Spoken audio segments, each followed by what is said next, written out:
जेव्हा पालखी दर्शनासाठी ठेवलेली असते तेव्हा 8 वर्षाचं लहान बाळ ती पालखी सहज खांद्यावर घेईल एवढे तिचे वजन असते.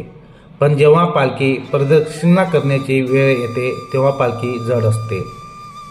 पालखीमध्ये कोण बसलेले आहे ह्याची अनुभूती स्वतः सेवेकरांनी घ्यायची आहे. नमस्कार, मी परसुसुके श्री स्वामी समर्थ महाराज परमपूज्य गुरु माऊलींच्या कृपा आशीर्वादाने 15 डिसेंबरला श्री दत्त जयंतीच्या पूर्वसंध्येला अखिल भारतीय श्री स्वामी समर्थ सेवा मार्ग टिटवाळा पश्चिम केंद्रातर्फे श्री स्वामी समर्थ महाराजांच्या पालखीचे आयोजन करण्यात आलेले आहे. सकाळी 10:30 वाजता या पालखीच्या सोहळ्याला प्रारंभ होणार आहे. तसेच दुपारी 12:39 श्री दत्त जन्मोत्सव सुद्धा साजरा केला जाणार आहे. या कार्यक्रमामध्ये प्रत्येक सेवकराने आवर्जून उपस्थित राहायचं आहे. त्याचबरोबर आपले नातेवाईक असतील यांना सुद्धा या कार्यक्रमाचं आमंत्रण द्यायचं आहे. त्यांच्या सहित आपण या कार्यक्रमाला हजर राहताना पारंपरिक